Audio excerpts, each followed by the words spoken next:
పూరా లోకల్. నమస్కారాలు. BRS party నాయకులు సుప్రీంకోర్టుకు వెళ్లి కొంతమంది శాసనసభ్యుల్ని అనర్హత వేటు వేపించాలని చెప్పని ఓ ప్రచారము అయిపోయింది, వాళ్ళ పదవులు రద్దు అవుతున్నాయి, ఉప ఎన్నికలు వస్తున్నాయని చెప్పని పగటి కలలు కన్నటువంటి వాళ్ళు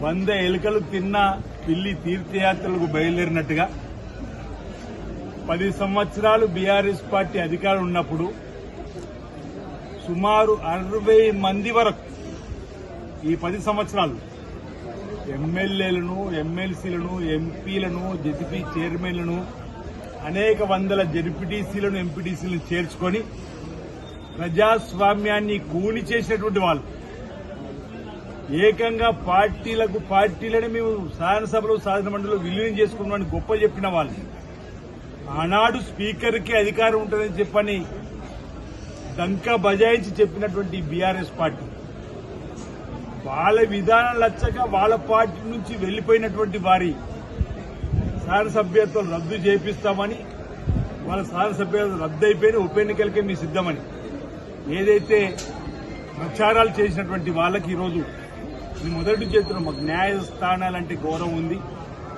న్యాయస్థానాలు గౌరవిస్తూ ముందుకు పోతామని ఈరోజు సుప్రీంకోర్టు తీర్పు కూడా శాసనసభ్యులకు సంబంధించినటువంటి ఇప్పుడే వార్తలు వింటున్నాం. 3 మాసాల్లో స్పీకర్ గారు ఈ అంశాన్ని తేల్చండి అని చెప్పని తీర్పు వచ్చినట్టు, వాళ్ళేమో ఈ శాసనసభ్యత్వాలు రద్దు చేయమని మేము వెళ్ళినా రద్దు అవుతుందని చెప్పని దుష్ప్రచారం చేశారు. సుప్రీంకోర్టు ఈరోజు ఏమి అభిప్రాయపడ్డది, ఇది స్పీకర్ గారి పరిధిలో ఉంటుంది, 3 మాసాల్లో తేల్చమని చెప్పండి. సరే, సుప్రీంకోర్టు ఇచ్చిన ఆదేశాలను మా సూచన, సలహా, సజెషన్ ఏదైతే ఉందో ఆ తీర్పు మా శాసనసభకు సంబంధించిన స్పీకర్ గడ్డం ప్రసాద్ కుమార్ గారు నిర్ణయం తీసుకుంటారని చెప్పండి భావన వ్యక్తం చేస్తుంది.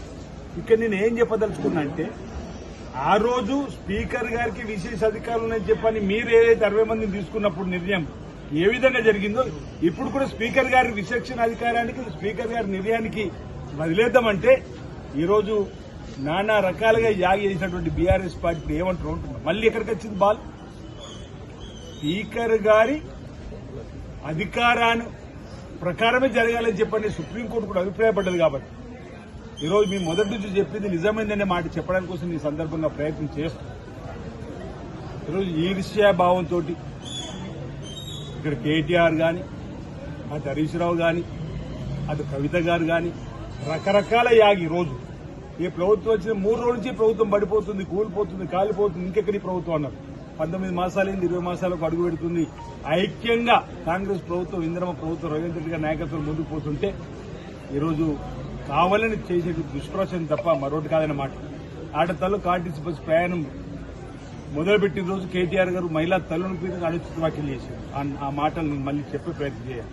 కానీ 200 కోట్ల జీరో టికెట్ ప్రయాణాలు పూర్తి కాబట్టి 6,680 కోట్ల రూపాయలు ప్రభుత్వం వారి తరఫున ఆర్టీసీకి చెల్లించింది.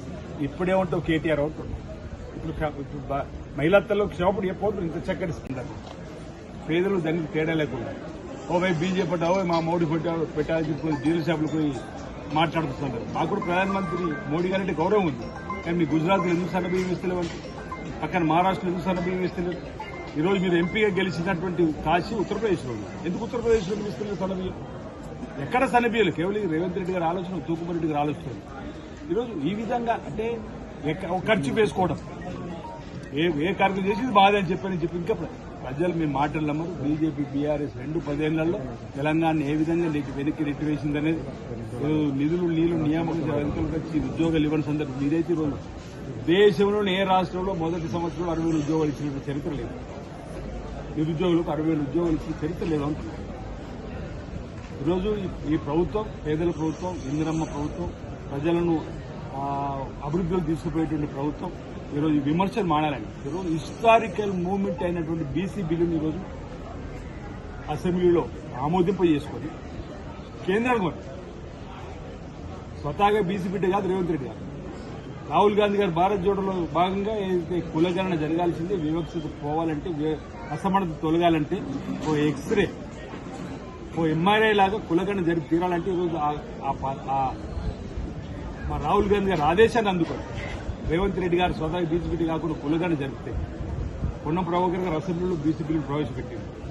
నేను ఒక బీసీపీగా ఆ బీసీపీని బలపరిచింది. ఇది నా జీవితంలో మరుపురాని ఘటన నుంచి పాల్గొనేది. అలాంటి బీసీపీలు ఈరోజు మేము ఆమోదం రాజకీయమే కాదు ఉద్యోగ విద్యలో కూడా ఇవ్వాలని చెప్పిన ఒక నిర్ణయం తీసుకున్నాం. అరే బిల్లు పెండింగ్ లో ఉంటుంది ఏడా ఢిల్లీలో అసెంబ్లీ పార్లమెంట్ నడుస్తుంది. ఆ షెడ్యూల్ 9లో రాజ్యసభ చేర్పాలని చెప్పంటున్నాం. ఈరోజు మా కేబినెట్ రేవంత్ రెడ్డి గారు ముఖ్యమంత్రి సహా మీ అందరం 3 రోజులు అక్కడ కూర్చొని 5-6 మేము ఉద్యమాలు చేస్తా ఉంటే కవిత నిన్నాక మొన్న ఏమంటారు నేను 4-5-6 72 గంటలు దీక్ష చేస్తాను. నీకే సంబంధం తల్లి అంటున్నాను. నిజంగా నీకు మా బీసీపీ అంత ప్రేమే ఉంటే మీ తండ్రి కేసీఆర్ గారు ప్రతిపక్ష రీతి తీసుకొచ్చి ఢిల్లీ అరే మా చిత్తశుద్ధి నిరూపించుకున్నాం.